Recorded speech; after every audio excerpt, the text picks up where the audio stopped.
Are you going to ask again? Follow up. Oh, God. Follow up. Follow up. On the mic this time. No. I'm not Sean Spicer. We don't do follow-ups here.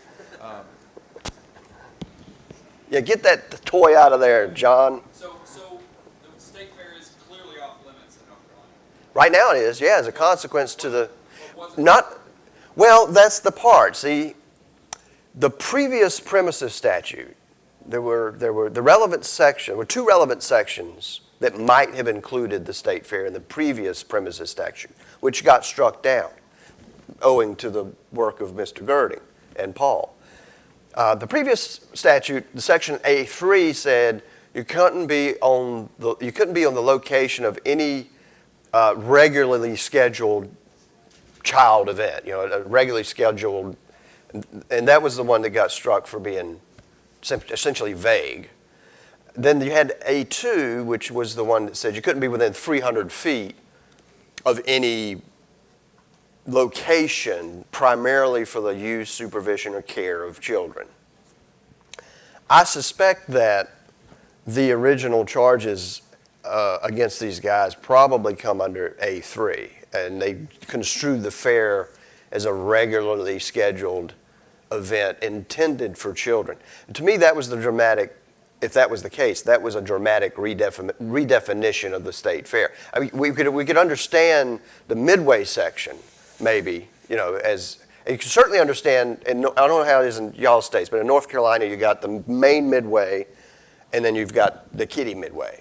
So there's definitely a distinction between the two midways, but you still got kids at both, right? So if I had gone to the fair, which I never did, but had I gone to the fair, I would have stayed a long ways away from the midway. But I wouldn't have understood, walking through and looking at the back sides of jackasses and chickens and this sort of thing as being a kiddie section. Although there would have been a lot of kids there, I wouldn't have understood it to be intended primarily. That was the key word in the old statute, primarily. Whatever the facility was had to be primarily for the use, care, and supervision of children. Anyway, long story short, we're way off of the topic here. We're talking about state fairs, I think, aren't we? Which is an F, but not one of the Fs I've got in my presentation. So let's get back to the focus. In North Carolina, that was a focus. And just the fact we had so much discussion about it, that shows you how easy it was for us to use that as a magnet. And that's what we did. We used this as a magnet. Everybody in North Carolina had been to the state fair at some point. If you hadn't, you were familiar with the state fair. It's a huge event. So it was an easy draw. And everybody had heard the news. The 5 guys that got arrested, and next thing you know, you got the legislators running around going, we got to do something about these guys. So everybody was familiar with it. So you want to look for something in your state similar. You want to try to find a hook. That's what we call a hook. In pitch terms, that's a hook. So try to find a hook which you can use as a focus, a focal point for why you're organizing and why you think it's important to come together. That's what we did, and it worked for us. All right, this is the part that's really no fun at all. But if you go back, to formation, you remember right in here it says you need to select a leader, okay? Well, the reason you're going to select a leader in this formation period is because that's the dude or the gal who's going to be saddled with all this nonsense you got to go through in this section. So you need to pick somebody who's a little bit, sharp. Might even want to pick the person that's not so much into the advocacy. Because what I've learned in the course of time I've spent with this movement is you got certain individuals who are really advocate-oriented, and you have other individuals who are more organized, that's their strength. Very rarely do you have somebody who can do both.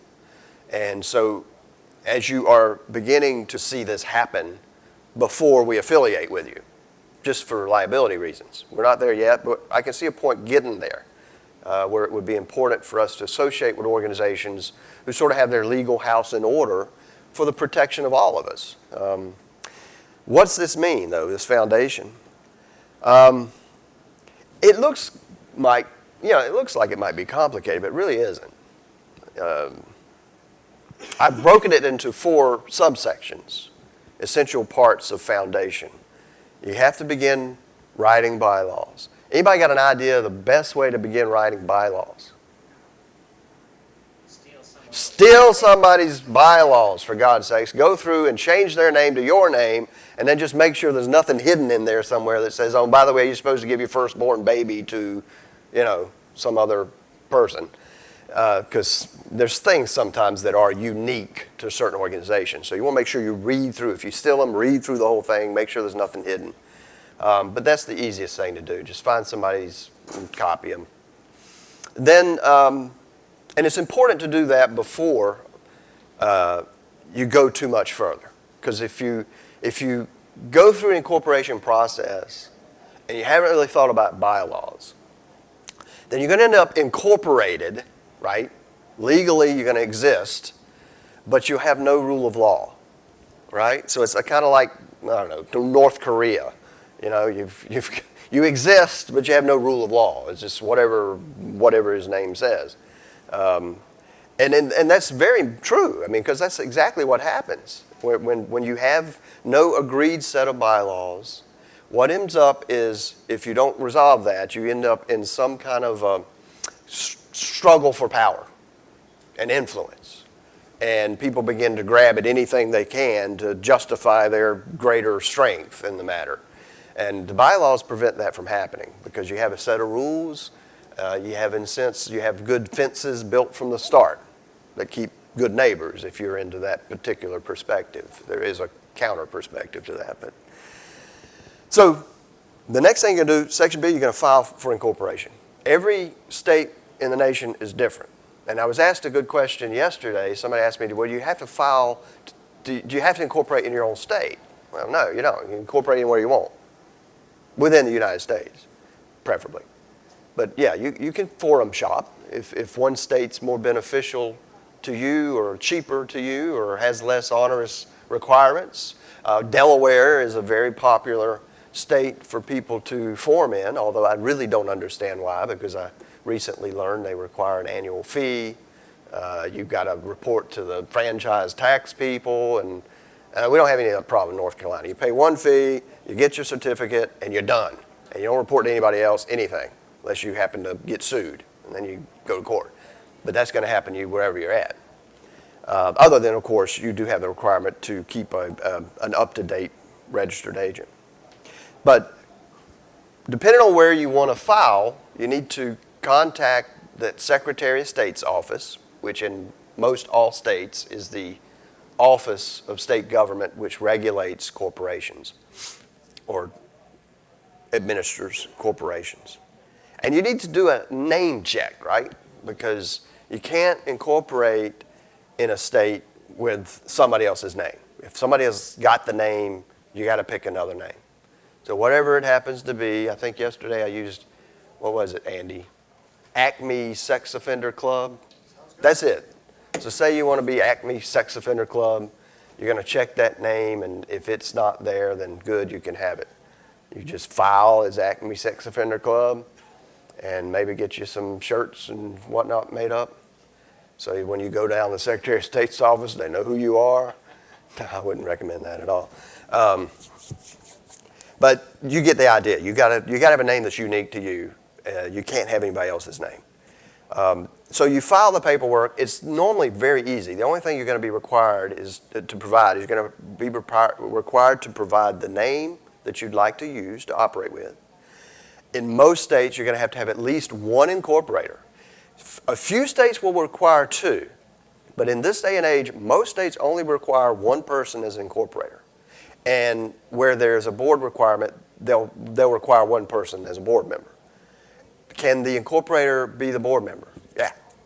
So you can be both the incorporator and the board member, which in effect means once you're certified, you are a corporation. Well, a corporation sort of invisibly stands beside you, but goes with you everywhere. The other thing you're going to have is a registered agent, which can also be you. And oftentimes that's what you'll see. You'll see incorporator, same person as the board, and same person as the registered agent. It's really up to you. The most important person in that entire filing is the registered agent. And I've found that a lot of folks have confusion about registered agents, and I think it's because the term registered agent, I mean, it sounds so official, right? You think it's something with magical powers or whatever. A registered agent is nothing but a human mailbox. You understand? That's all. It's a human mailbox. It's a receptacle. And why is that important? It's because if you get sued, the Secretary of State's office has to communicate to whatever law enforcement agency happens to serve process, who to serve process on. And the registered agent is the person who's going to be served process. You know what I mean by serving process, right? That's the first thing that happens in a suit. Yes, sir. Would the name contact person be the same as registered agent? No. A contact person. A contact person is typically the person the Secretary of State's office needs to get in touch with if there's a question about the filing. That's not going to be the same as a registered agent. A registered agent is going to be somebody, that's the person who, again, is essentially representing to the Secretary of State's office that they can be served papers. And you have to keep that up to date. That's really the most important thing in filing with the Secretary of State's office from year to year. I mean, if you're a registered agent, if you serve as registered agent, or if you pick somebody else to serve as registered agent, and they decide they don't want to be registered agent anymore, you're going to have to make a change because that has to be kept up to date. That's one of your obligations under the law. And corporations law is not onerous. It's very easy to comply with corporation requirements in most states. That's the reason why it's also very easy to sue a corporation and pierce the corporate veil if the corporation hasn't done what it's supposed to do. Because the idea is the courts is, look, all we're asking you to do is have an annual meeting, right? Keep your registered agent up to date, pay your taxes if you owe any, and we'll leave you alone. That's all you got to do. How hard is that? Registered agent, you know how in our example, we're paying a registered agent in Delaware? Yep. And you said it's kind of a waste of money, but what would we do? Look for a friend or a recruit in Delaware? Yeah, when you organize or when you're incorporated out of state, it does become problematic because if you're not a large enough organization or you don't have a friend or family person in that state, you're likely going to have to pay. And that's what Cindy's in Connecticut, and they're incorporated in Delaware. But Delaware is such a popular state for incorporating in. There are law firms and I think even non-law firms that offer themselves up to be registered agents for a fee, and it's $100 a year. I think that's your probably only option unless you go down there and recruit somebody, or if we have, like for instance, we had a Delaware affiliate, then we could probably do some, cross-pollination of some sort and find somebody there who'd be willing to serve. But so that's something to consider. There's some options. There's some benefits to incorporating outside of your state, but I don't see a lot of them, frankly, except for if you can't do it yourself and the person who's willing to do it for you is associated with Delaware and prefers Delaware. All right, so subsection C, get an EIN number. After you've filed your incorporation papers, which is typically going to also include a fee, a nominal fee, $75 to $100, something like that, not very much. You got to get an EIN number, an employment identification number. It's the same thing as a Social Security number. It comes from the same government agency, the IRS, but it's for corporations, and corporations really can't function without one because when it comes time to create a bank account, when it comes time to file taxes, if you have any, or anything else, you're going to have to provide that number. But it's free. It doesn't cost anything. You can do it online, and they'll generate a number for you in about 40 seconds, real quick. And then, of course, once you have been certified, after you've filed your incorporation papers, you're going to wait for a period of time. The Secretary of State's office is going to mail you back, or in some cases email you back, a certification showing that you are hereby official and on such and such a date, which is normally going to be the date you filed. So if you won't, it's okay if you won't. Once you've filed, you can begin acting like you're an incorporation from that point. Even though you're not certified yet, you can act like you are. Because once you're certified, you're going to be certified on the date you filed. So it's kind of like predating a check or something. Does that? You don't predate checks. You post-date checks. Anyway, so you got your certification. What's the first thing you need to do after you've certified? Anybody? You need, that's right. Well, you need to call a meeting. You need to seat your board. How do you find your board? Where's your board coming from? It's falling out of the sky. Ask folks to use the microphone. I know we have trouble, but if we don't use the microphone, then it's not recording the questions. So when people see it, they won't be able to hear the questions. Yeah. So I know we've had some difficulties, but we have a little patience. Please use the microphone. Sorry you're struggling. It's okay. I needed a break. It's getting thirsty. Where do your board members come from? The lottery? That's an idea. Maybe we could get board members through the lottery. It's, you know, in my case, remember I told you I had the 10 people, right?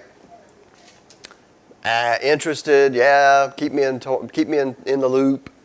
So we had like 3 meetings before we actually filed for our incorporation. And I just said, you know, my way of deciding who the board ought to be was it was the 5 people that showed up for all 3 meetings. And I just asked them, will you guys be board members? Oh, yeah, sure. No problem. Okay, should work for the trust. So, you could just have when you incorporate, you could just have one board member though, right? Absolutely. So you can. Depending on the state. You can call a meeting of yourself? Yeah, you can call a meeting of yourself if you want to go through it formally. You could say, self, we're having a meeting. And you can begin writing down your notes. Because if you've incorporated enlisting yourself, only one person is a board meeting, then you're appointing new board members here. At some point, you have to communicate that to the Secretary of State. No. That's another good question, because that's another thing that can get really confusing. After you've gone through the incorporation part of it, and you file for the incorporation, you're going to receive a certified copy of the Articles of Incorporation. At that point, the Secretary of State's office does not want to hear from you again unless you change your who? Your registered agent. That's the only time they want to hear from you. You can change board members out until, you know, every week for a year, and they don't care. It doesn't matter anymore. And another thing that doesn't matter, suppose you, as yourself, you start it, you, the board member, you go and you have your meeting with yourself, and you adopt yourself the bylaws. And then you say, okay, I'm going to appoint these 4 people to the board, and then you resign. Do you have any further obligation to the corporation? No. You're gone. And a lot of people get confused by it. Well, but I was the incorporator. My name was on the original document. So, you know, what's the guy that founded McDonald's? His name's on the original charter there, but they're going to have a hard time doing anything with him. You see my point? At that point, once you've incorporated, if you've created the legal entity, it's its own entity. It's its own creature. It exists with or without you. So you do have to follow your own, in your bylaws, you'll say how many Sure. board members you have, though. That's right. So you do have to follow Yeah. what you say in your board. We can have 1 to 10, anywhere from 1 to 10, that covers you for just about everything. Yeah. But you Yeah. do have to specify that. You need to be either specific or vague, depending on what you plan to do. But as long as whatever you do doesn't conflict with the bylaws you adopt, then yeah, you're fine. You're good. That's a good question. Good questions from the guy with the new bandana, our illustrious chair, who's actually smarter than me on this. He's learned a lot more than I have, I think, over the years dealing with this stuff. Anyway, so you need to have your initial meeting of the board, and in that meeting you need to adopt your bylaws, which you should have been discussing for a while. and going through and making sure they fit with what you expect and how you want to operate. And at that same initial meeting, you should go ahead and elect your first slate of officers. In most states, you're going to want a president, secretary, treasurer. But chairman, vice chairman, secretary, treasurer will also work in most states. I don't think they care for terms like emperor, Führer, king. That's going to be problematic.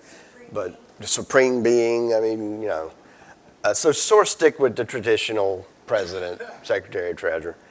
And then the last thing you want to do in that meeting is, and you should have had some discussion about this too, is you want to decide, do we want to seek tax designation?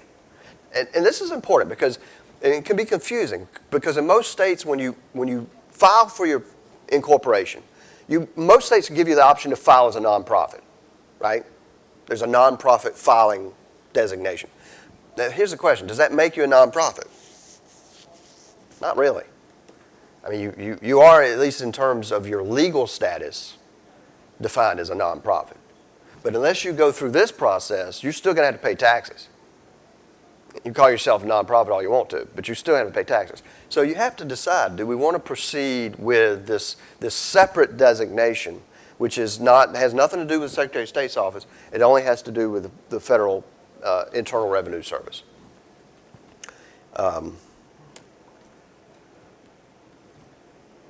Oh, you got a question behind you there, Juan. So, but like you guys said yesterday, so if you wanted to be both a 501c3 and a 501c4, you would have to do two incorporations? You cannot be both. Yeah, you have to have two separate entities. You cannot be both. And the reason for that is because the difference between a C3 and a C4, and there's a whole bunch of these Cs, but these are only two that really apply to our circumstances. So a C4, what is a C4? C4 is essentially an advocacy, lobbying, public interest organization. It has a tax-exempt status, which means it doesn't pay taxes on its income. And it can lobby as much as it wants. There's no restriction. Which is our preferred. If you came to me and you said, what should I do? Should I be a C4 or C3? I'm going to say C4. It's simple, it's easy, it costs a little bit more because the difference in price, what happened here? Oh, the difference in price is if the C4, to file for C4 designation is $400. You pay that to the IRS. To file for C3 designation is $275. They actually reduced the price last summer for some crazy reason. But why? Can somebody tell me the distinction of a C3? What's unique about a C3? A C3 allows you to provide the person who gives you money a tax advantage because that person can write whatever allowable deduction they can take on their personal income taxes. So, but the caveat to that and the downside of a C3 is you cannot lobby as much as you want. You can lobby, but your lobbying has to be less than 20% of your resources aggregately. And the government's very serious about that. And so you want to have had this conversation with you and your board before you seek designation. You really need to just talk about what you see happening in the future. You're going to spend most of your time at the legislature. If you are, you're probably going to be a C4. Are you going to spend most of your time printing materials and distributing them to local counselors? Then you'd probably be all right as a C3. Just depends on what your primary focus wants to be.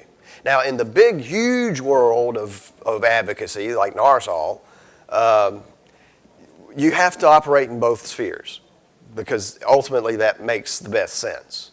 And that's what we do. We've got RSOL as the C4, and then we have Vivanti as our C3. So we're operating in two lungs.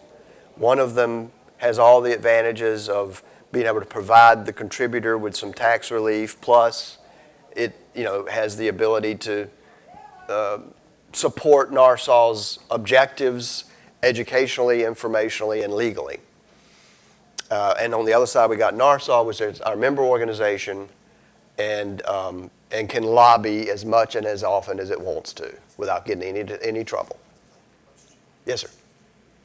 You're talking about the difference between the C3 and C4, and you mentioned like going to the legislator to lobby, I guess. Mm-hmm. But even as a nonprofit, can't I, not necessarily on behalf of, but with the information that we as an organization have gathered, Yeah. I'm going to talk to representatives. I guess like, That's not lobbying. how's that not lobbying? It's not lobbying because lobbying is defined as lobbying occurs when you are specifically working in the support of or opposition to a piece of legislation that you have a precise interest in. If you're simply going around introducing yourself, hey, Representative Jones, my name's blah, blah, blah, and I represent these people, and we just want to build a relationship with you, you're not lobbying. Okay, but take it to that next step where you know that there's some sort of legislation that is in works, coming down the pike, whatever. Now you're actually in support of or against, but you're not. I'm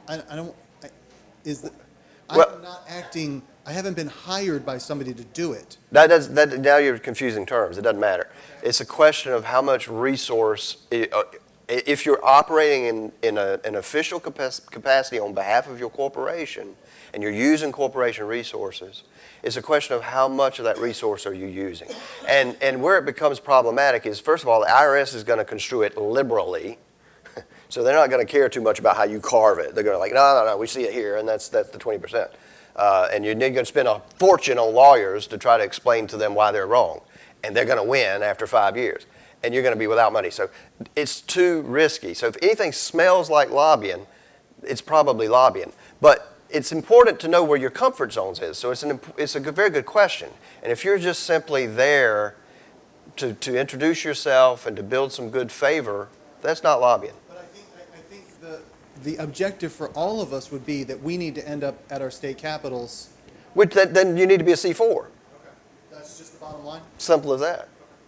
You need to be a C4, do what's important, and if you grow, say for instance 5 years into it, somebody comes along and says, I really like what you guys are doing. I really appreciate how much effort you've put into this. You know what? I got $100,000. I don't know what to do with. That's when you go start a C3. You say, I know exactly what to do with that. That's what happened to us. Exactly. Wouldn't that be great? Hi, Robin.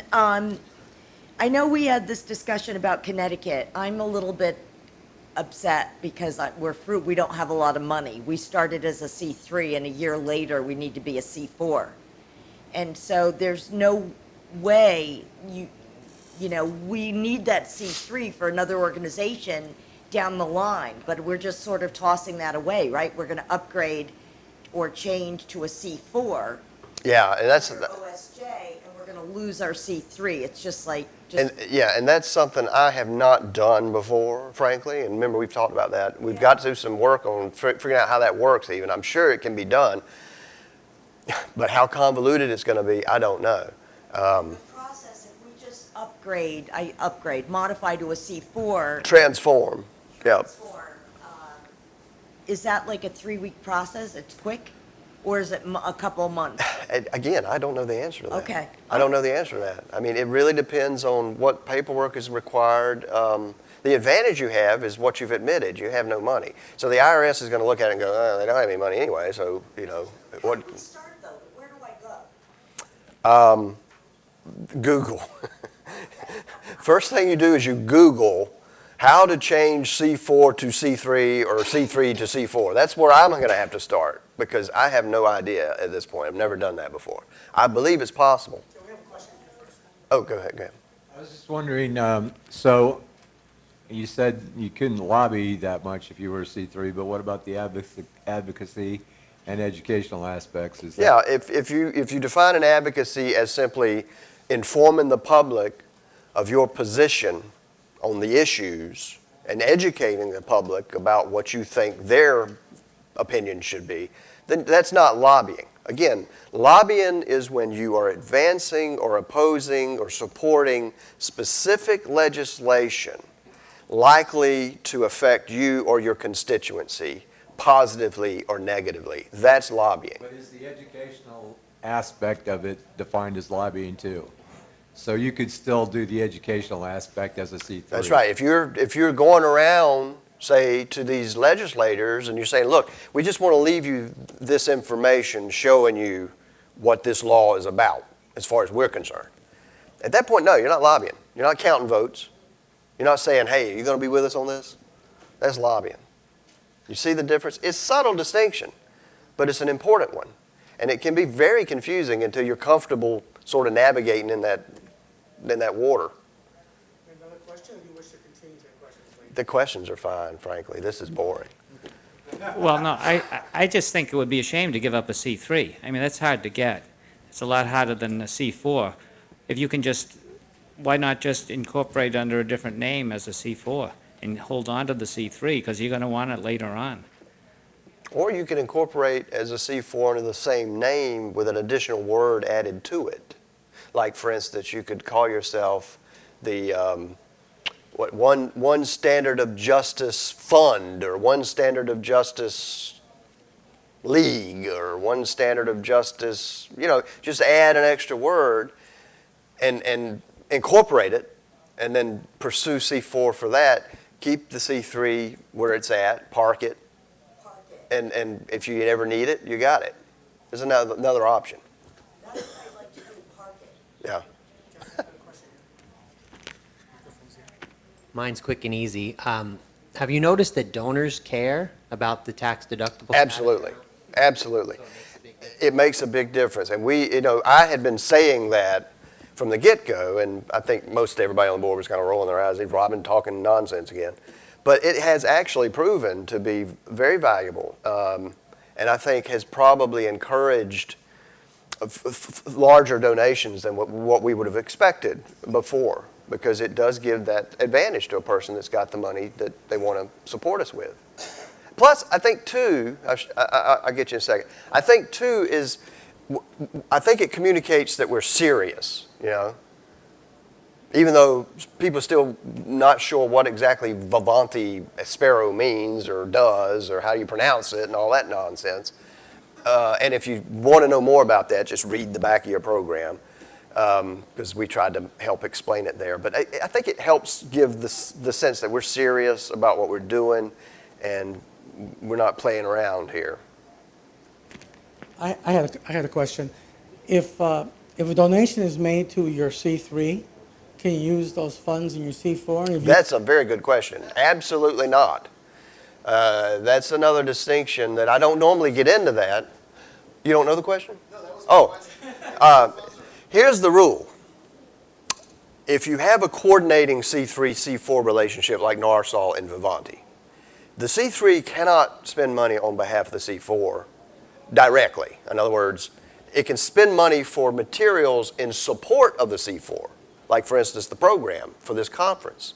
Vivanti spent the money producing that material in support of the conference on behalf of RSOL. Totally legitimate expenditure. But could Vivanti transfer $1,000 to RSOL? No. But RSOL could take every single dime in the RSOL bank account and put it into the Vivanti bank account, no problem. So it can go that direction, but it can't go the other direction. So And if the C4 contributes money to the C3, it's tax deductible. The C3. oh, no, it's not tax deductible. It's simply a transfer of funds. No, that would be clever. But see, RSOL doesn't pay taxes to begin with, so it doesn't need a tax deduction. You see what I'm saying?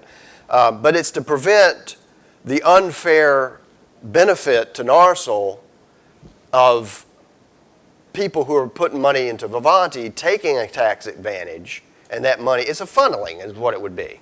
And so the government doesn't want to see that happening.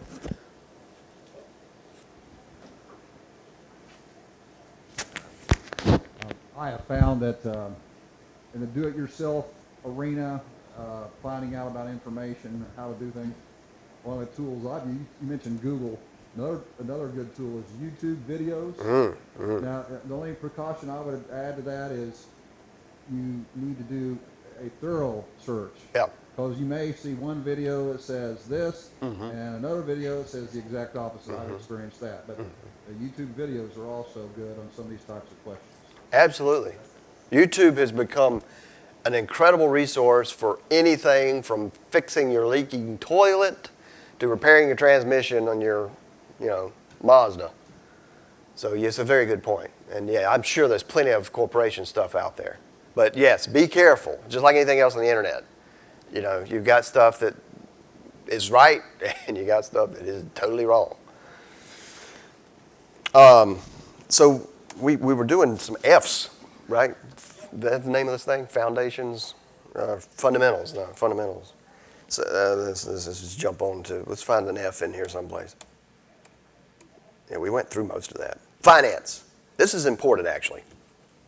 Going back to getting off the ground. I'm estimating that to be successful, and this was what happened in North Carolina's case. We were very fortunate. And it took us about $1,000 to get up to where we needed to be. We ended up raising $12,000 additional dollars in short order that was fortuitous and had a lot to do with our lawsuit and everything. But to get going, we needed $1,000. How did we get $1,000? Anybody got a guess? Where do you go when you need money fast? Right to your back pocket. And if you don't have enough there, where do you go next? A dude beside you, which happen to be the people on the board, So between the board members, we raised $700 amongst ourselves, which was good. I mean, everybody did what they could, and nobody was compelled to do more than they could. And we were fortunate that one of our board members was able to drop $500 in the pot, and we were thankful for that. And then everybody put something in, even if it was small. Everybody put something in. And that gave us a sense of, well, gosh, we got $700 between us. Now we just need $300-400 more. And one of our board members had some friends who were very sympathetic to his situation and knew about the struggles that he and his wife had been dealing with and knew that he was trying to get something going. And so he went to them and said, hey, we've got this thing and we're a little short. If you can help us any, we'd love to have it. And these were people, these were not people affected by sex offender stuff at all. They're just sympathetic friends is all. And among those sympathetic friends, we ended up with $1,400. So there we had everything we needed to go through filing the incorporation, making sure that was paid for, seeking for our designation, which was $400, and then also having enough money left over so we could go and start a bank account, a business checking account without having to pay fees monthly by keeping the $500 minimum in there. And you're going to need a bank. I guess that kind of goes without saying, but sometimes it may not be obvious. But if you start a company, you need a bank because you're going to have some place to put money. And that's the other reason why it's important to have the EIN number, because when you go to a bank, you take your articles of incorporation with you, you say, I want to create a business checking account. They're going to say, well, where's your articles of incorporation? You show them that. And you say, well, where's your EIN number? You're going to need to show them that too. And with those two documents plus information about you as the primary account holder, you walk out with a bank account. That's in the corporation's name. So that's my recommendation is if you're looking at the big picture, you need people, farming for folks, you need a focus, you need formation, focus, foundation, and then you've got to have some finance. You're thinking about all these things. And facilities. We got into that a little bit already by talking about the bank. But there's other facilities you need. You need to be thinking about a website. In the modern era, an advocacy group without a website is, it's like a fish out of water. It's not going to survive. Yes, sir. What are the most common website platforms to choose from for organizations such as the state affiliates? That's a good question, and frankly, we've always created our own website. We've never actually used a website creation platform, so I don't know how to advise you there. I'd refer to my answer to the gentleman in orange. Google it, see what's recommended as far as platforms go. Cindy, do you have an idea? Well, no, I don't know what platform means exactly. I think he's talking about, WordPress? well, with WordPress, you can do a WordPress installation, but that's not, how are you, when you say platform, aren't you talking about they build it, you just tell them kind of how you want it built, and you pay them to, well, there you go. I don't know what I'm talking about either. I want to know how to go ahead and do it. Well, in your case, then, it would probably be advisable to do not what she's talking about, but to do, like, somebody name a platform out there. Weebly. Weebly or Wix. Squarespace. So write those down. Weebly, Wix, Squarespace. Those are companies that are in the business of helping you to create a website. You provide them with the information that you want, the images if you have any. They create the site. You're paying them for the whole package. You're paying them, I assume you're paying them for hosting, creation, and upkeep and all that stuff on the back end. You can get access to free software that allows you to just drag and drop and create a website. For example, Weebly. Weebly, But okay. there are many other free platforms out there. I didn't know Weebly was free. That's interesting. Yeah. Good. You can, Weebly. Yeah. If you pay, but if you get the free one, then on the bottom. It's going to of- scroll some ads or No, something? no, on the bottom it just says Weebly. Oh, you give an attribution. Yes, but you can pay a little bit each year and then Then you get rid of that Weebly. Okay, okay. Got a couple questions here. Thank you. Yeah, no, just an augment on the Weebly. The Weebly is, you can do it free, but you have to do it yourself. They don't create it for you. Okay. It's, so you like maybe pull over a video thing and then you can plug in your YouTube thing to connect to the video. You Gotcha. can plug in a label and a text box and that kind of thing, pictures and all that. Got you. Time's up? It's 11:25. Yeah, we need a break. Is it up? 5 minutes. I thought 11. Okay, well, thank you guys for showing up. Sorry we didn't get finished, but hey, come back next year. We'll pick up where we left off.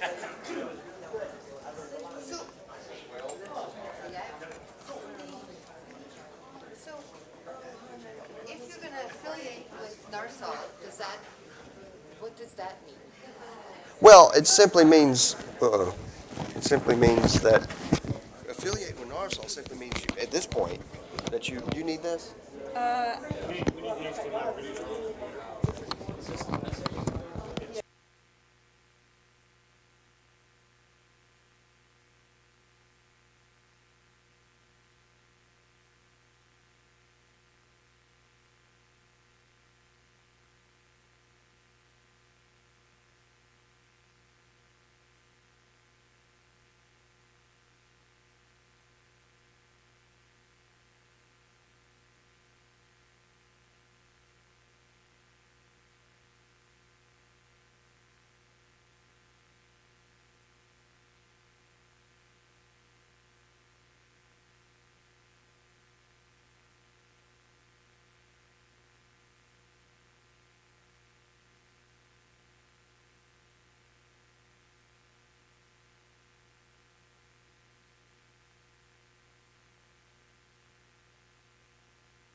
Do you mind if it's I'm hot. I haven't heard that in a while. Well, this is fine. It is kind of connected. Can you just hold, or do you want me to? Oh, can I? Yeah, I'd rather wear it.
Do you have an on-off button on yours? Maybe. There, mine's on. Right on the top there. Oh, sorry. Okay. Thank you. Can you hear me now? Oh, listen. Okay. Sorry, yes. All right, so let's try that again. So I'm Lori Jo Reynolds, an artist and policy advocate in Illinois and on the board of Illinois Voices. And my name is Will, and I'm the executive director for Illinois Voices. So we're talking about messaging and strategic alliances today at a fast pace because we have a lot of content, but feel free to ask questions, of course. So we believe messaging has to come before strategic alliances. If you don't have your messaging right, you cannot form alliances with other people. So that's why we're focusing on that first and giving it a lot more weight. I also want to acknowledge that a lot of this presentation was grafted and gifted from the Opportunity Agenda, a social communication, justice communication lab. I'll bring them up again at the end, but they have been a huge help to me in my career working on criminal justice issues, and they've come and helped Illinois Voices also. So a lot of the slides come from them, opportunityagenda.org. So we just want to start by talking about communications. There's 4 types of communications: branding, campaign communications, crisis communications, long-term movement of hearts and minds. Isn't this your part? Okay, jump up when it's your part. And as you know, a nonprofit organization or anyone doing criminal justice reform in this day and age usually is funded, usually has a nonprofit, usually has a communications specialist and a communications strategy. We have not had that in our movement. How does this translate? How do the 4 types of communications translate for our work opposing public registries, residency restrictions, et cetera? Where is our movement right now on this stuff? I thought this was you, Will. But here we go. Number 1, we have not been branding. So branding is when you communicate who you are to someone in a positive light. Our movement has never branded. We have never taken the initiative to say, we're ordinary people, we're good people, you know, meet us, here we are, in any kind of communication context. But we have been branded. Every day, every hour, there is an article about a recidivist sex offender who did this horrible thing or got caught or was, you know, you see this all the time. So failure of communication, number 1. Number 2, we haven't really conducted campaigns. Now I know states have been working on advocacy and doing amazing things with small amounts of resources, but we've never really had a comprehensive campaign on this issue. However, we have been the object of other people's campaigns. So political campaigns, criminal justice campaigns, our new bill to help juveniles, it won't include sex offenders, don't worry. Our new parole bill, it won't include sex offenders, they're the horrible people. Or an elected official, I'm so great, I toughen things on sexual predators, I did this. So we are the object of people's campaigns. So that's kind of our failure, number 2, as a broad-based movement. Number 3, we have no crisis communication. We have let all crisis go without any counter-narrative. Every single day is a crisis for our issue. Every single day somebody reoffends, somebody is in the news. Dennis Hastert, the coaches at UPenn, somebody does some terrible sex offense, and that creates a communication crisis for us. We never get in the news and say, look, this is why this went wrong, this is what prevention would look like, this is what we could have done, this is why the registry wouldn't help. It's just a big, empty silence for 20 years. So that's another thing we've been a little weak on. Number 3, we've never invested in a long-term hearts and minds campaign. We've never invested in a strategic plan for change over time. So if you look at other criminal justice movements like the death penalty, et cetera, the people on death row, people in supermax prisons, they've gone through a transformation of being the worst of the worst, the most horrible people you can imagine, the most hated people in America, to people that we sympathize with and care about and feel like they're the victims of the system, which is true. We haven't done that for this issue. We've never done that for this issue. However, now we have a huge opportunity to do that. So right now, the opportunities are great for us. You want to do slides? Yeah, sure. We finally have cases that are making their way up to the Supreme Court, and those cases are pending. We have, next slide. Oh, sorry. Okay.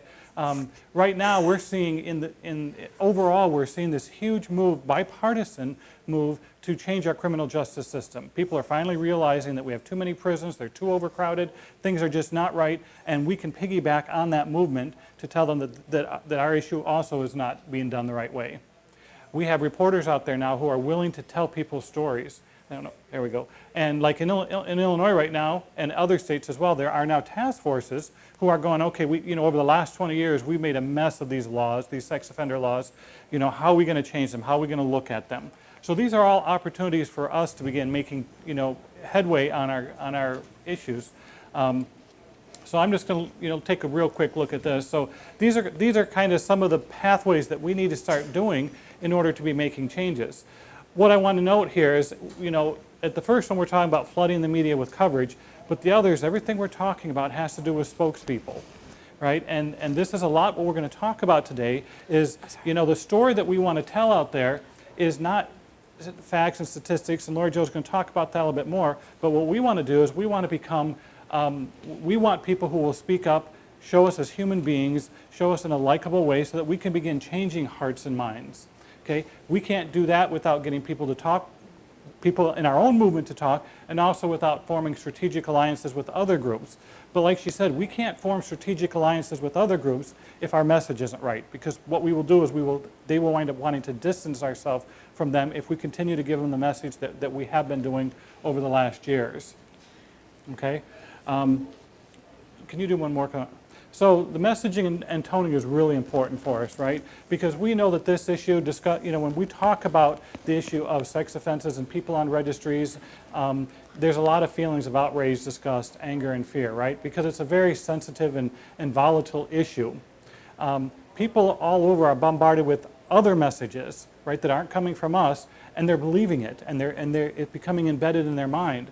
So, and then of course these high-profile cases, those are the ones that get the attention, and that's what everybody begins to believe. So that's what makes our mission of getting the message out there, a different message, so important.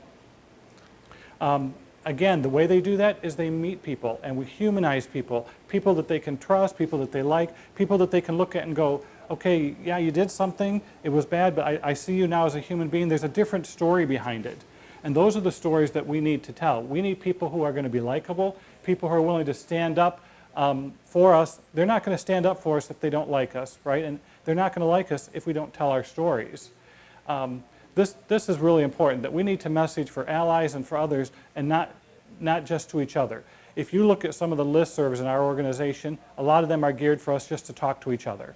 And we kvetch and we complain and we tell our stories, but we're not getting our message out to the people that really need to hear it. So we need a lot of different people who are telling their own personal story, but with the same overarching narrative, right? And Lori Jo's going to talk about narrative.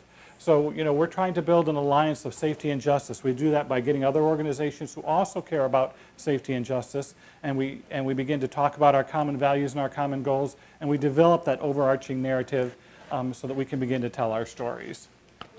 So now I'm going to go through narrative, framing, and messaging, and I'm going to do it fast. And don't worry if it's, I really just want to give you a review so you know where we're coming from. So normally we give a 6-hour workshop on this. So narrative is, I just want you to understand what we mean by narrative in this context. It means what is the overarching narrative that we're trying to tell about the whole system.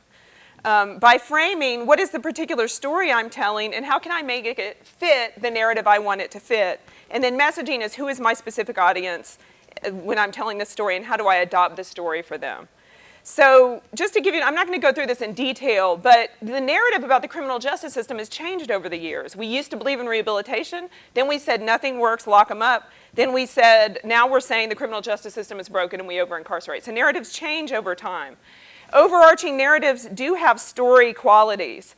There's heroes and villains, there's themes, there's values, and there's a moral. And so if you look at the examples I just gave, there's a villain for each one of those. Back in the 50s through the 70s, when we believed in rehabilitation and treatment, the villain was poverty, abuse, and deprivation. Then it became, in the most punitive turn from the 1980s to the 2010s, the villain became these super predators, criminals, and sex offenders. So now, I'm just going to talk a little bit about how people function. We function with the narrative in mind. That is the most prominent thing that we function with. So my uncle, my grandfather, my cousin, they all have different frameworks in their mind about how the criminal justice system works, and then they suck information that they get and fit it into that narrative. And so everyone's sucking the same piece of information, but just putting it in their own narrative. So let me give you an example about this unrelated to the criminal justice system. So my theme here is that any specific story or example fits and reinforces the narrative you already have. So I'm giving you this example about UIC, which is the University of Illinois at Chicago, where I teach. So if you just imagine any public university in your state, there's a big fight about public universities. What's your narrative? So your narrative may be that they're bloated universities with annoying liberals who don't know how to work for a living. That's a very common narrative about public universities. Probably in Georgia, that's a very common narrative. In Illinois, some people say it's an acclaimed research institution serving Illinois with public service and educational opportunity. So these are different competing ideas about what a public university is. So if you find out that UIC professors went on strike, as they did about 4 years ago in my state, you take that piece of information and you apply it to what you already think. So if you think it's a bloated university, then you think these are money-hungry state workers with all their demands. And that fits into the narrative of money-hungry state workers. However, if you think it's an acclaimed research institution, then you think, oh, geez, we've been defunding our public institutions so long, we're going to lose the competitive edge. You know, we got to straighten this up. So it really doesn't matter what fact you put in front of people. What matters is what narrative they already have. And this makes persuasion difficult, but it also means we have to actually understand what we're doing when we try to persuade people. So let me give you an example in our realm. If you hear a sex offender violated his residency restrictions and got a new felony, and your narrative is nothing works with these people, they're compelled to reoffend, lock them up, then you're going to think these sex offenders are always trying to sneak around the rules, their behavior is surreptitious. You're going to hear somebody else violated the residency restrictions, of course they did. That's what they do, they're sneaky people. However, if you think the criminal justice system is complicated, bloated, and broken, and insane, and you hear that somebody violated his residency restrictions, you might think, as we do in this room, I'm sure, the system is such a maze, it's impossible for anybody to follow all the rules. Of course he violated his residency restriction. You know, it's impossible not to violate something, you know, with all these restrictions over all these years. So that's the meaning of a particular fact comes down to what your narrative is. So however, the great thing is that narratives can start to compete with each other in the public realm. So if somebody says nothing works with these people, they are compelled to reoffend, lock them up, they're also likely to agree the government isn't doing anything about sexual offending. Then they might even agree legislators use this issue just to look tough. They don't really care about sexual offending.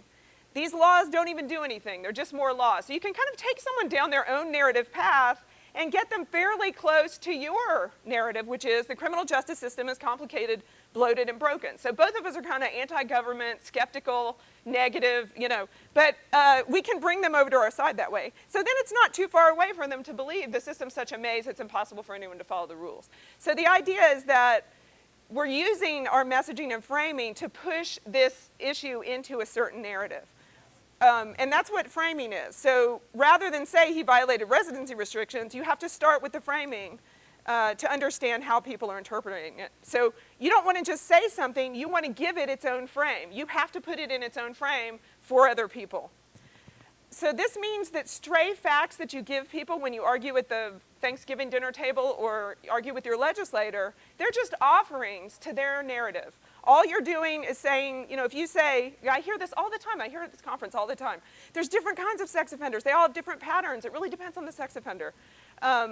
What is that going to mean to somebody? You know, it's just going to fit into their narrative. Yeah, a lot of them are sneaky and horrible, but who wants to risk it? You know, and so I think a lot of times people offer facts that really support no narrative, and they're not doing any framing work. So the crown jewel of this is recidivism rates are very low. The BJS study said it's only 2% after 3 years. So that's another offering to your opponent where they're going to say, number one, yeah, that's the lowest study you cherry picked. Number two, that's 3 years. What about 4 years? Number four, like, why are we focusing on this? Like, you know, recidivism rates are notoriously unreported. You're taking them down a path that really leads nowhere. You just hold that fact out there. It doesn't do anything for them. So don't leave it unframed if you're telling a story. You have to put it into the overarching narrative you want to tell. And that's what we work on in Illinois, having a story, but then make sure people understand the meaning of that story so that these two things are interacting. So our goal is to use stories, experiences, and testimony to change the narrative about public crime registries and restrictions. So you create meaning for your listener. Now, the best example of this is the tension between tough on crime and smart on crime. Smart on crime won that narrative battle. It took years. It did take communication experts, but Smart on Crime has won the day. So this is like branding. We need a drumbeat that we're all saying it consistently, and we're all staying on message.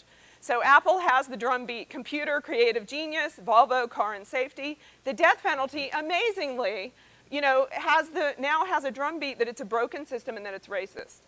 TAMS is a supermax prison in Illinois that I worked on closing. We got the drumbeat that it's inhumane, expensive, and damaging. So we can do this for the registry also. What are the many different terrible things we can say about the registry? All of these things. It's senseless, stigmatizing, bloated, counterproductive, unrelenting. And that's what we need to do. We need to focus on the registry being horrible, not talking about each other, not talking about rapists versus child molesters versus this versus that. Stay on message, keep that narrative going. So we always want to be supporting this branding and feeding an overarching narrative. So just to give you two very quick examples, because research has been done about what narratives actually appeal to people. One of them is that the whole system is very ineffective. People believe that. That's not hard to believe, especially people who hate government already. Target their attention on the criminal justice system. The other one that's very appealing to people, this is tested well, is that the system is a maze. And there's all these paths in, but no paths out. And people get stuck in the system the rest of their lives. So, we can say people need a way out of this system. Another one that's helpful, people agree with, we need individualized responses. Now, this can be a little touchy, in my opinion. I like to say people with higher needs need more treatment and support. Just talk about people's needs. People come into the criminal justice system with needs. If they committed a violent crime, they have high needs. That's how you talk about people with violent crime, high needs. There's no reason those people can't come out of the system and be great and not reoffend if their needs are addressed. So this is what we're dealing with. This is the narrative we're dealing with right now, right? Is that everyone is totally convinced, everyone's a pervert, sick, high recidivism rates. You all know this. I hate to review this list. It's very depressing. But this is the narrative we have to change. This is our status quo, unfortunately, right now. This is how practically every single person in the United States thinks about people in registries. We've had this vicious cycle of messaging for 30 years. So the question is, how can we be the wrench in the machine together as a united front? And the answer is, as Will was saying, by telling our own stories. We are the ones who know our own dignity and life experience. I just thought these girls were so filled with their own dignity and life. I would do anything they said, whatever. And that's what we have to be. We have to be very accountable, strong, friendly, nice, kind, great representatives of this issue, and knowledgeable. It's our job to communicate this. Are you next? And this is a great moment of hope and opportunity for us. Are you? Not yet. Not yet. Okay. So this is a great moment for hope and opportunity, but before we start messaging, we actually have to understand persuasion a little bit better and do persuasion research. Because persuasion is not intuitive, as you've all learned from years and years at the Thanksgiving dinner table. Same people, same opinions. Nobody's ever been persuaded, So I have up here a bunch of random facts, random statements that people always say. These can actually do more harm than good if you're at the dinner table saying the recidivism rate is 5.2%. If they're not framed into a narrative, just saying that can do more harm than good. So you have to really, pay attention to what the persuasion research says. And it's a sad, sad story what it says. So let's get into it. The first thing is no single fact is a magic bullet. There's no fact you're going to tell anyone when they have a strong position on something that's going to persuade them. It doesn't work. In fact, this is what we think. Oh, it's 5.2%. We think, they'll just melt under the weight of our facts and our rational thinking. They won't. How they actually respond is like this. Hey, the sex offender recidivism rate is only 5.2%. You know what? Someone can have a single non-contact crime and still be labeled a sexual predator. It just has no impact on people. None. It doesn't matter how many different things you say to people like that. It doesn't work. And that's because of how the brain works. Okay, how many people have gotten this response? It's because of how our brains are designed. We have some design flaws. And I'm going to go through them. We basically, normally we take a lot more time to go through these, so I'm just going to give you the basics. But the number one problem is the reptilian brain. So part of our brain is rational, kind, believes in democracy, starting over, second chances, societal responsibility, The other part of our brain is like, my kids, what if something happened to them? That makes you want punishment, us versus them, fear, and stereotypes. So the reptilian brain and the rational brain are in different parts of your brain. You want to make sure whatever you do not activate the reptilian parts of somebody's brain. And the thing is, a lot of times we do that because we want to seem rational. We want to seem like we're against rape. So we'll say, you know, my son was not a horrible sexual predator who, you know, kidnapped a child and did it. Well, once you say that, of course, that's what people are thinking. You know, you've activated that part of the brain. So never say anything about the more horrible parts of this issue. Of course, sometimes you have to answer direct questions, et cetera, but if you're doing the messaging and it's coming out of your mouth, why are you reminding people of all that stuff? Don't do it. You know, I understand people have the right to know where violent predators are, but, you know, the registry doesn't work. Well, forget it. Once you've said that, once you've mentioned violent predators, that's it. Don't use that language. People, it's just too late once you start doing that. You're activating the bad part of the brain. That's another reason you shouldn't throw people under the bus. I mean, you shouldn't throw people under the bus anyway. But you're not really helping yourself by throwing people under the bus because you're just reminding them how close you are to the people that you're horrifying them about. Okay, so what's the solution there? Instead, you assert positive frameworks, positive, hopeful, rational frameworks that take over the rational brain. So I always like to say people are trying to lead positive, productive lives, and these laws just prevent them from it. That's fine. That's calming, wonderful, you know. So don't activate that wrong frame, even if it's to make yourself the exception. You're still triggering the worst case fears. Okay. What's coming up here? Okay, so we have at Illinois Voices a statement of values and principles that produce these calming values and principles. People should be held accountable for harm to individuals and communities, then be given a chance to prove themselves and move on with their lives. Great, it doesn't trigger anything. The criminal justice system must be held accountable for promoting safety, reducing recidivism, using resources wisely, and creating fair and reasonable policies. Fine. We all share the goal of maintaining safe communities. Fine, all that's good. So we try to not say things that are going to trigger the reptilian response. Okay, we're moving right on to another set of problems. This is a set of problems called the backfire effects. So the first one is, as you know, everyone actively seeks confirmation of their own beliefs and rejects others. So everyone's looking for evidence to support what they believe, and they don't care about your counter evidence. Number two, facts are not only convincing. When they run into a fact they don't like, and you're pushing it on them, they actually retrench even more in their own position. I'd like to go over this research more because it's very interesting, but I don't have time. But we can talk about it later if you want to. But you know, if you give someone a fact they don't agree with, their brain goes through all the reasons that's not true, and they actually become more convinced of their position. So when you're dangling facts, you're actually making people more convinced of their position. So that's unhelpful, so don't do that. The other one is stewing the meat. The more you hear something, the more you believe it, even if what you're hearing is it's not true. So don't say, it's not true that violent predators are on the you know, it's not true that everyone's a violent predator. Anything you're saying this isn't true and then saying something horrible, they're remembering the horrible thing. So don't do that. Just say positive, correct things. Assert the positive, correct thing. Okay, so these are all things you shouldn't say. But no time for that. The other thing is myth busting backfires, okay? So don't say, you don't have myth, fact, just assert the true positive thing. So don't say, don't blame immigrants for terrorism, because you're like, immigrants, terrorism, you know, that's what happens in people's brains. Okay, so I know this is depressing, because this is what we all do all the time, at least I do, but I have to stop myself. What does work for reframing? What can we actually do? You can't trigger the reptilian brain, you can't trigger backfire, you can't give facts, you can't stew the meat, you can't take away beliefs tied to someone's identity. What do? Instead, you share your values. You share value statements with people. And so this is an insight of opportunity agenda who I mentioned before, is that we all need a shared criminal justice reform narrative that is based in values. So we all believe in equal treatment, accountability, human rights, evidence-based practices. We all believe in safety. Everyone wants safety. We love the Constitution. It's a fine document. We can all agree on those things. So that's how you start conversations with people. I know you believe and care about the Constitution. We all want safety. We're all here to figure out how we have community safety. That does not trigger anybody. It doesn't make them think, oh, you're against me. We're going to have a fight here. So what you want to avoid are these other things. Extreme claims. You want to avoid nonviolent versus violent debates and divisions and distinctions. You want to avoid using the term offender at all. You don't want to attack all of law enforcement. You don't want to, all these other things take people out of a shared value framework and get into sort of irrelevant infighting.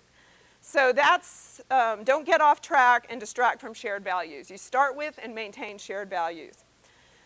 And shared values are the secret to this reframing with your individual story in an overarching narrative. I'm sorry we don't have more time to talk about the values. That would be a whole different workshop. But so now we're going to messaging, and I think that is Will. Coming up, yeah. Yeah, I think. Yeah. Okay, so what we're talking about here is when you are doing your messaging, I think we're on the next one. Before this or after? After. Okay. So when you are doing your messaging, you have to know who your audience is, right, and who you're talking to, because you're going to frame your message differently depending on who you're talking to. But if you don't know who you're talking to, then you're going to get your message wrong. And one of the can you go to the next one? Oh, sorry. One of the mistakes that we all make is we think that our audience is the general public. Whose mind do we want to change? Well, we want to change everybody's mind. We want to change the mind of the general public. Well, we can tell you right now that's not going to happen. There's nothing that we can say that is just going to suddenly change. Like she said, no magic bullet is going to change the mind of everybody in the public so that you can stand back and go, look what I just did. So stop thinking that the general public is your audience and know your specific audience. For example, we've been training people to talk to the task force that's now running in Illinois. That becomes their audience. It's a mixed audience, you know. They're not all supportive, you know, some are, some aren't. So you have to know what the audience is, what they're trying to accomplish, what they're doing. Go to the next one. So what we want to think about is if you think about your audience in one of like 5 locations, okay? So down here at number 1, that's us, right? We're all in agreement. I don't really have to convince you of much, right? Because we already know what we're trying to do and we all agree with it. On the opposite end of the spectrum are the people who are 5, and they're the people who you're probably never going to convince. They've already made up their mind, and you can go on all day long, and you're not going to reach them. So we don't necessarily want to focus our message to number 1, because that's what we do a lot. I follow a lot of listservs, and that's all we're doing on the listserv is trying, you know, we call it preaching to the choir, right? And you get a little frustrated with that. On the other hand, don't start going off for the number 5 people either, because then you're just spinning your tires. So instead, we're going to take a look at the number 2 and 3, and we're going to say, you know, we're going to start identifying messages that can convince them. We might even go to the number 4 and see if we can't move them just a little bit with our message. Okay, so we have to know who our audience is and what it is that we want to accomplish. So when you think about your audience, you got to kind of try and put yourself in their place. Where are they coming from? How are they going to hear you? What message are they going to hear when you talk to them? What are they feeling about that? If you don't understand the people you're talking to, then there's no way that you're going to be able to focus your message on them, right? And this gets very frustrating sometimes because we get so entrenched in our own viewpoint that we refuse to see that there's another viewpoint, or we immediately label them as wrong and we're right, and now we're oppositional with them, right? Instead go, I wonder what it is they're thinking. What are their values? Where are they coming from? Where can we find that common ground? So again, we have this audience that has that dignity and life experience. Sorry. And then we have other people, right? So we have these other groups who I think they're supposed to be looking really menacing. They also have to have their own sense of dignity and worth, but they're going to have a very different tone than the previous slide that we saw, right? So you need to know your audience, you need to know their values, you need to know what they think of themselves. All right, so when you're talking to them, I mean, these are kind of guidelines, rules, so you certainly don't want to minimize or trivialize. It's a tough thing for us, right? It's a tough thing for us to come up and be accountable for things that have happened, while at the same time not minimizing or trivializing things that have happened. I think that is probably one of the toughest things that we have to do in our movement, is being able to get that right tone where we're accountable, but not minimizing. We don't want to use the passive voice. We always want to use the I statements, the active voices. Again, be fully accountable. So the worst people that I've heard get up there and talk are people that says, well, all I did was, you know, or or even worse, people go, well, I was railroaded. I didn't do anything wrong, but now I have to live under these laws. If you've got somebody with that message, keep them off your spotlight, right? Don't put them on stage to talk, because they are going to do very great harm to our movement. And then keep a sense of priorities. This, if I can't emphasize anything else, I would tell you this. Listen with the victim advocates ear. How is your message going to come across to somebody who's advocating for victims? If they think that you're minimizing, if they think that you're not, or victim blaming, or not taking responsibility, they're going to turn your message off completely. And I will tell you that if you don't if these people are against you, then your movement is doomed, because they're the ones that are going to get the lawmakers' ear. They're the ones that are going to tug the heartstrings of the public. So if they're against you, your message is in trouble. What we're taught, this whole point of this is so that we can develop that clear and distinct message. We have heard people talking to the task force, and they ramble, and they ramble, and they go on. They have no clear guide. They have no message, nothing they want to say. And you can watch the people in the task force going like this and tapping their finger. They are doing harm to the movement if you have people up there just rambling. And again, we want to express our emotions, that we're disappointed, that we're hurt, that this is harmful to us. But if you get angry, then your anger triggers their anger, right? And then they're going to be angry at you for being angry, and then you guys are going to be at a stalemate. So a few other quick tips here. Obviously, you want to know yourself, know who you are, being likable, right? That doesn't mean you're going to be perfect or that you won't be nervous or that you can't be vulnerable, but you should be a likable person. Be accountable. I can't emphasize that enough, being accountable without minimizing or trivializing. Have a clear message when you start. This is what we're training our spokespeople to do. They stand up there, they know what it is they're going to say, they know what they're going to ask for. They have a very clear message and what they're trying to communicate to their audience. You want to be prepared and concise, not go on too long. Again, we do all this when we train people, we train them how to get their message very concise. Most of the time when people talk, if they're just doing it off the cuff, they're rambling about things that are not as important as they think it is to their message, and we teach them how to pare that down so that they're communicating the important things in the most effective way. And again, our lived experiences, that's the message we're trying to convey. We don't want people to stand up there and try and educate our task force or educate our audience. That will turn people off if they go, well, the law says this, and here's the problem with that law, and here's the nuanced legal definition of it. People will get turned off by that. Instead, we will train our people to say, here's my experience. Here's why I'm having problems with it. Here's what happened to my child because of the registry. Here's what's happening to me or my family. And they're very personal, and they're things that your audience will be able to relate to. And also, they make a point of showing that it illustrates a crisis of values. Because I can say my kid can't whatever, and you can use your narrative, but they say we all believe in community safety, we all care about children. Right, so. Because the people in our task force or any other audience, they're also, they have parents, they have children, they have family. So you're going to be able to relate to them when you begin talking about not being able to take your kid to a park and how that child cries because they can never go to a park. That's going to resonate a whole lot more than 5.3%. Okay, now I'm doing this one because I've had this question for 25 years. Why are you reinforcing the term and the concept of the sex offender? Stop doing it. Stop using the word sex offender. Sex offender is a category error. There is no such thing as a sex offender. There's no inherent thing that people who commit any offenses share. There's no reason to support and justify this category of sex offender, because if there's a category, then of course we should have a policy response to the people in that category. But our argument is, actually, sadly, sexual offending is part of the human experience. It is a public health issue that we have sexual abuse and violence. It is preventable. People who do it can change. There's treatment. We're all, part of the huge human family with many, many problems. If we believe there is an entity called a sex offender, then we're just working against our own narrative framing. So please, I don't know, somebody explain to me why we keep doing that. I do not use the word sex offender unless I'm asking you not to use the word sex offender. So always use people first language. Say people in the registry or people with records. People with criminal records, people who have to register. The 3 extra words are worth it if we all just do it. I personally think the term registered citizens and registrants are flawed. Registrants to me sounds like replicants. It still seems like a category of weird people. I don't like registered citizens because I work in a lot of different criminal justice frameworks and social justice frameworks, and nobody uses the word citizens because they don't want to knock down undocumented people and hype up citizens. So you're kind of losing some allies. Honestly, you're losing Latino legislators, et cetera, if you're constantly using the word citizens. But hey, don't say violent versus nonviolent people, offenses, et cetera. Really think hard if there's a reason you've got to say make that division. I would argue you don't have to make that division. And all these things only reassert their frame that these policies work, that they make sense, that they're part of some legitimate scientific thing called a sex offender. And it all also activates a fear frame.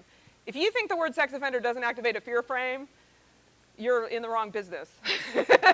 Just the word sex offender activates a fear frame for people, so don't do that. It activates the reptilian brain. So now we're going to talk a little bit about working with other groups, and we certainly are going to not be able to cover everything, but I want to just give you some of the concepts that we're thinking about when we talk about working with other groups, our goals. So the first goal is mainstreaming, and that means bringing the issue of the registry and all the restrictions and everything, and sexual offending into mainstream criminal justice reform efforts. With every other crime, murder, carjacking, robbery, drug use, everything else, people understand that the system is the problem. When I say people understand, I mean the people who matter understand. Legislators are starting to understand that. The media understands that, that there is a huge freaking problem with the criminal justice system. But for some reason, they think it just works just beautifully with sexual offending and with these offenses. We have to bring it, and we have to bring this issue into the mainstream of criminal justice reform. With sex offenses, they think it's the people who committed the sex offenses who are the horrible people and not the system. But it's the same people delivering the same horrible system. Okay, so number two, that's number one. We want to mainstream. Number two, we want to stay in front of our potential allies. We don't want to let them forget us. And I think a lot of people, a lot of groups, including ours, and it's been an inevitable part of this horrible 20-year experience.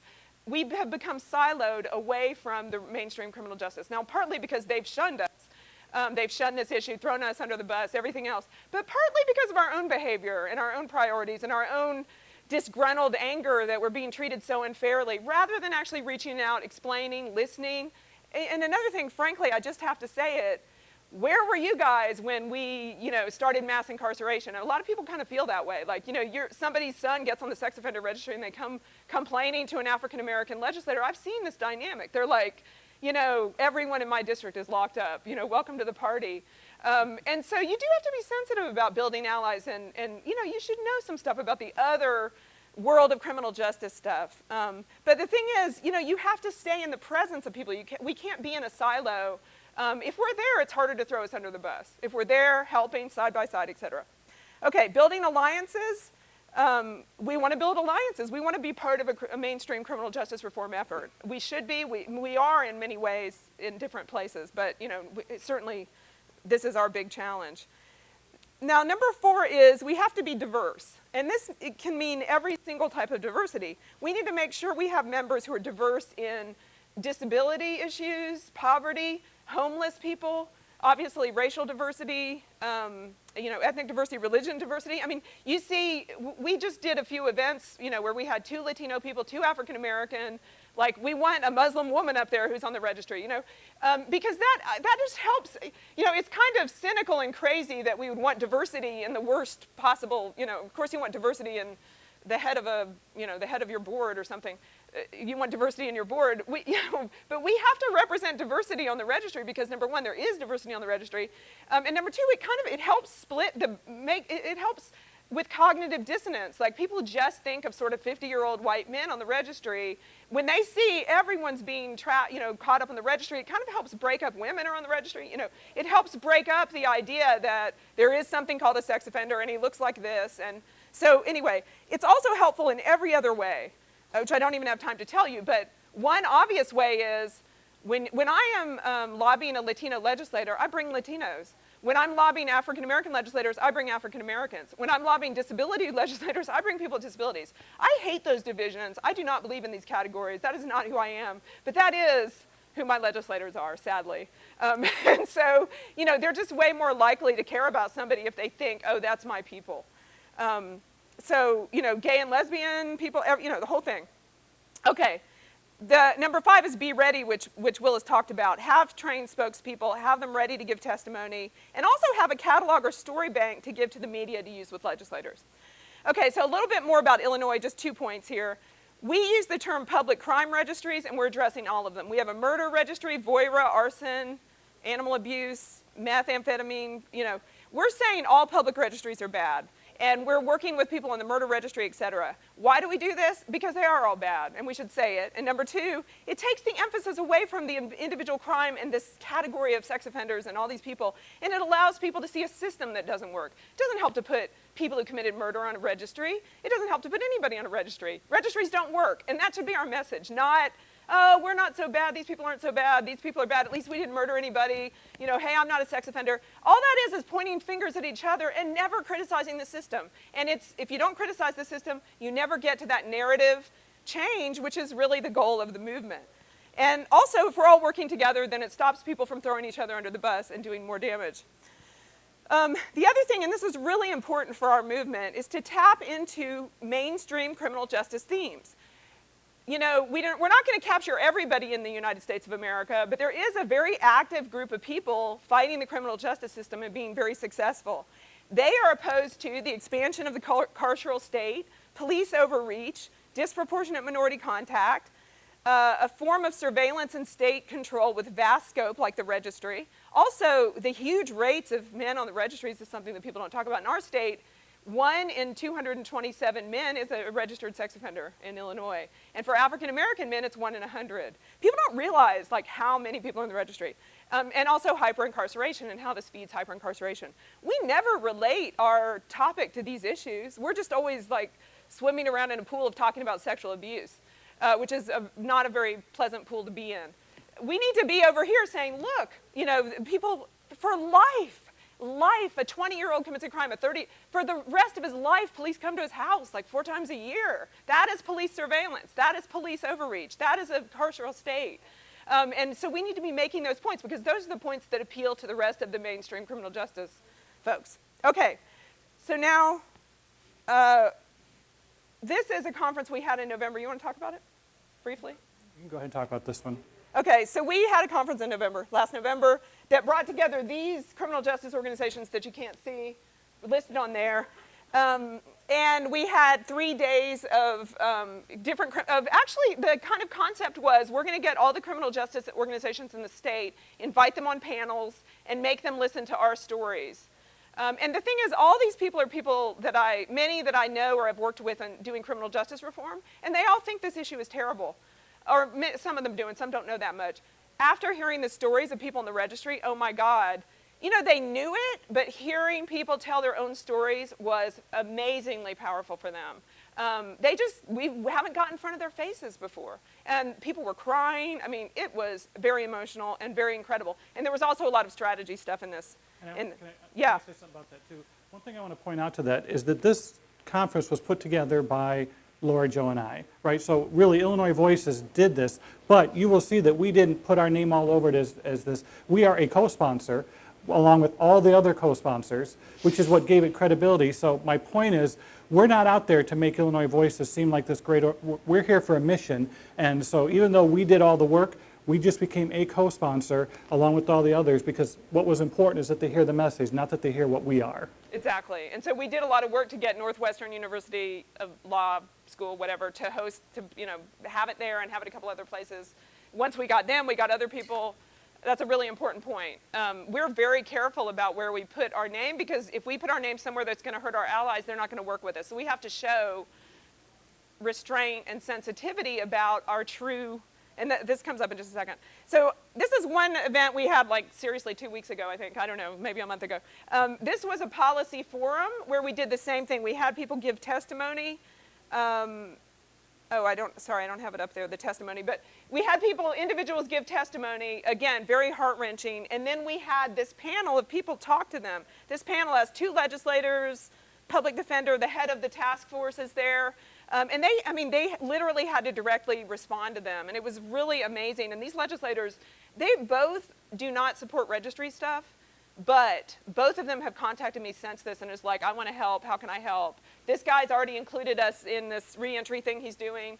To be in front of people with very well-crafted stories and messages there's nothing like it. And I want to say that one of these legislators said in this forum, he made a commitment to not support sex offender legislation that doesn't make sense. And I told that to somebody, and their response was, well, of course, that's easy to say, harder to do. And I'm like, no, it's actually very hard to say. So the legislator to stand up like that and make a public statement opens him up to all kinds of mailers and ridicule and other things from his opponents. So for him to say that was actually really hard, but he did it in response to the touching stories that were being told at this forum. He also hugged people after their stories. This guy is a legislator who, when he came he's basically my legislator, my state legislator. When he was running for the first time, they swamped him with ads that he was a sexual predator because he had written something in college that they found that said, it was just like hardly anything about just the criminal justice system, and said registry. It wasn't even that great, what he said. But they killed him with these ads, and yet he's there, he was there listening, and he's just amazing. After that, he's contacted me. Okay, so I'm going to tell you about one other event, and this is a cultural event we did. So you can see this is a performance, and this is what the stage looks like. This was called A True Person of No Status, a lecture on public crime registries in 21 parts. And so we had different people get up. We have a studio audience there. We have all kinds of things. I can't really get into it. This is someone on the murder registry talking. This is a mother who has a disabled son. Amazing testimony, incredible. For people who didn't want to give their identity or make it, be public, we had a way to do that within the performance so that they couldn't be seen. We had, this is unbelievable, a 10-year-old girl doing scenes from movies. She was amazing. It was a very interesting artistic decision. I won't get into it. We have a guy with the bag on his head telling jokes, like the unknown comic, except he says he wasn't a comic, so I can't say that. And then here we have someone from the John Howard Association, a policy specialist, giving responses. So in summary, working with other groups, be honest about how you impact a coalition. If you come to them, if you are part of their coalition, you have to realize you are a liability to them. You are not helping their coalition to be like, hey, people in the registry. So be sensitive to that and be aware of that. That way they'll like you. They'll know that you're a liability to them, that you appreciate being part of the coalition, and that you're not going to do anything stupid. Consider your own strengths and assets. What can your group do to help a coalition? What can you deliver? How can you help others? Think about how you can help a coalition. One way is you can slip for bills that they're trying to pass. You can get a huge network to slip for other criminal justice bills. Have we ever thought about that? How can we have a lot of people. How can we help other people so that they'll help us? The other thing is that we have as strengths and assets, we're the only people who understand these laws. No legislator understands them. No criminal justice advocate understands them. So we get calls all the time from other criminal justice advocates saying, I've got a client with this. I don't understand this, And we have to be a source of knowledge. The other asset we have is we have incredible, wonderful, beautiful people on the registry who could be telling their stories, very emotional stories. Another thing, we don't really have time to get into this, but this thing about a true person of no status is about what happens to you when you are on the registry and kind of labeled the worst of the worst in your community. Sometimes what happens to people is they actually realize what's valuable in life. Their kids, a ham sandwich, whatever else. And people become, beautiful people and form beautiful friendships under this duress of being on the registry. And so, I forgot why I was saying that. God, why am I saying that? I don't remember why I was saying that. But anyway, this was part of consider your own strengths and assets. What can your group deliver? Oh, so I think what I was saying is we have really beautiful people who can give testimony we have a lot to offer. And if we have people ready to give testimony, that's of great help to our criminal justice partners. And the other final thing, I think it's the final thing, oops, it isn't, is don't expect your partners to do the work. You have to have the trained spokespeople, you have to have the messaging ready, and then you join a coalition and sort of share that with them. 3 more things. Watch what you say. You need to have a good analysis of registry laws with no minimization or rationalization. You have to be careful about how you talk about other criminal justice issues. I've definitely heard people, because we're all just random different groups of people here, but I have heard people say things about murders and crime, and that's kind of ignorant and does rub people the wrong way if they're doing this work. So if if they hear somebody talking and kind of, it just seems obnoxious, to kind of talk about other people that are their clients. So you have to be careful when you're working in a coalition and know other criminal justice issues so you don't misstep. So that's the part of this do your homework thing. And the other thing is always maintain those shared values. Keep yourselves on message, keep your people on message by always referring to these shared values. That's it.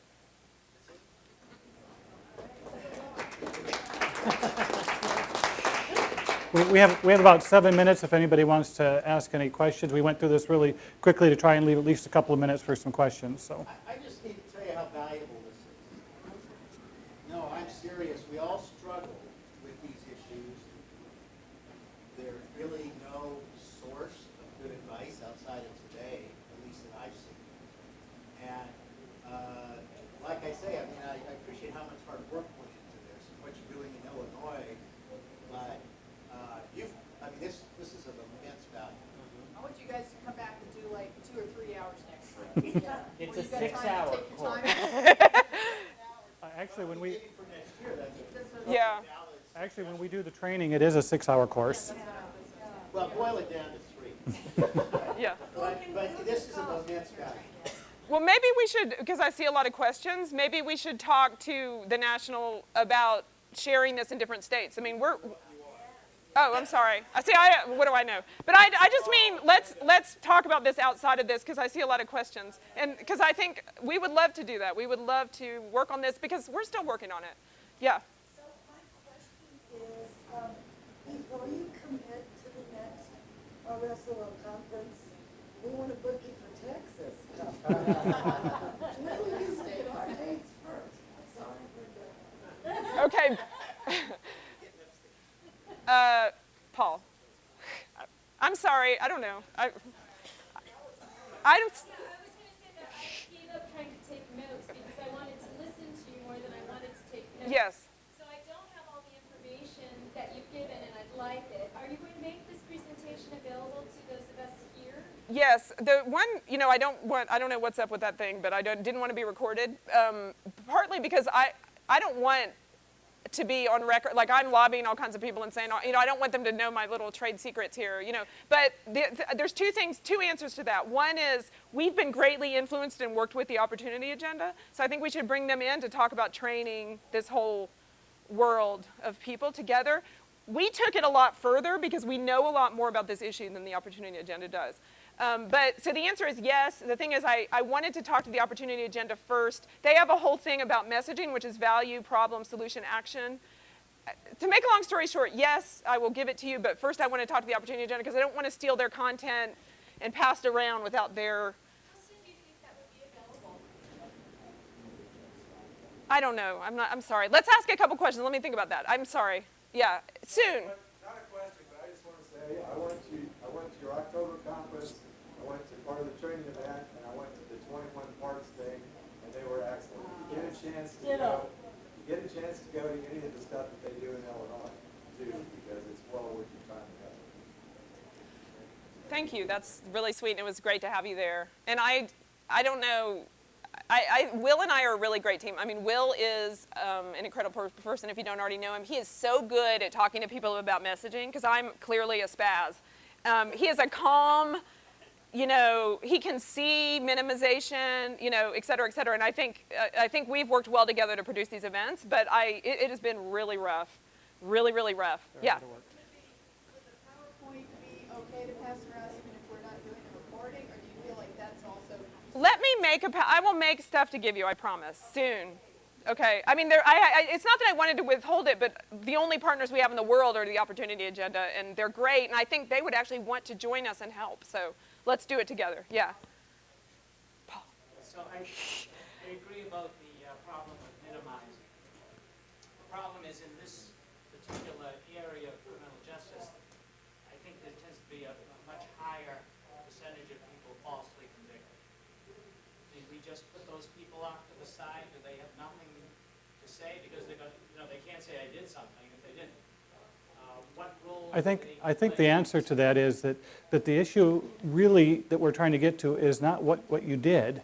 The issue we're talking about is the registry, and the fact that the registry doesn't work, and it doesn't matter what you did to get on it, or even if you didn't do anything, you're still on it. You still have the same experience as the people who did anything else. So if you are one of those people that says, I didn't do anything wrong, I was falsely convicted, then skip that part of it and get into this is how the registry is affecting me. Because I will tell you that as soon as you say, I didn't do anything, I was falsely convicted, you will lose a whole bunch of people because they're going to go, there they are again, minimizing, rationalizing, whatever. So at that point, I would just simply start my story with the shared value of what the registry is doing to you, doing to your family, and stick with that story as opposed to trying to lead with, I didn't do anything wrong.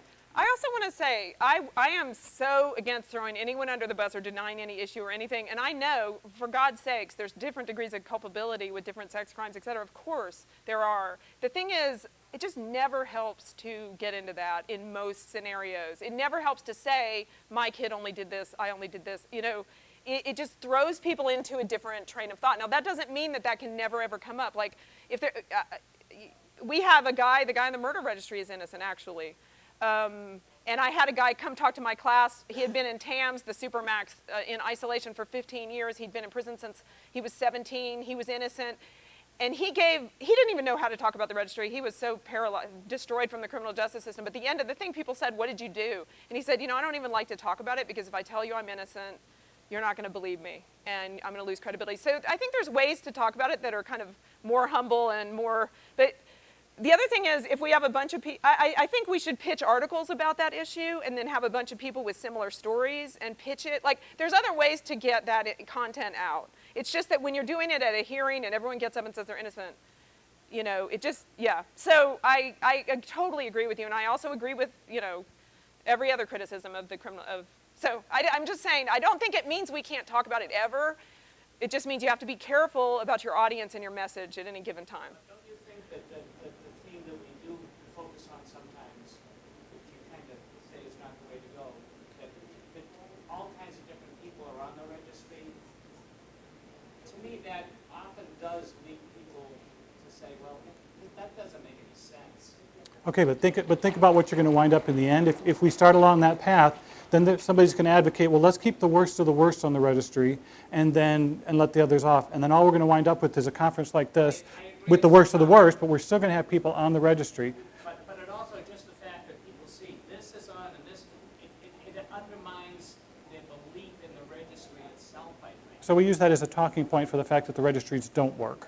But again, as soon as we start creating a hierarchy that says the really bad people should be there, the lower people shouldn't be, then we wind up throwing people under the bus. Yeah. We can talk more about that. I'm not sure I'm totally understanding what you're saying. But let's, I think I agree with you. I just, yeah.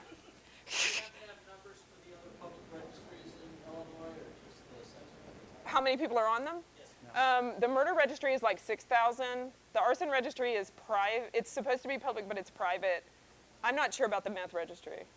And some of the registries in Illinois are one-time only. You register and then you're done. So you don't. Yeah, it's not quite the same. Yeah, but you know, we're just trying to make the point. Like, come on, folks. You know, people don't know we have 7 registries in our state. Are you raising your hand? Yeah. Oh, hi, Vicki. We had 5 of them in the spring. I don't know. We'll have some more trainings. Yeah, I'm just making all these promises. We're yeah. going to be doing them in Illinois. What testimonies work best? So it sounds like you're not talking about crimes committed and admitting to that. You're talking about registry type of testimonies. Is that correct? Yeah, the ones that are working for us are the ones. This sounds a little shameless, but we're trying to tug on people's heartstrings, right? So we have mothers of disabled children getting up and talking about, you know, what it's doing to their family. We have registrants. One that hit me was when a guy got up and he says, every time we pass the park, my daughter bounces up and down, so excited about going to the park, and I have to tell her we don't have time. I can't take her. As a dad, that really hits me because if my daughter couldn't go to a park, that would hurt me, right? So we talk about the things that the registry registries do to individuals that impacts their lives and that will resonate with the audience that we're talking to. That's much more impactful than trying to educate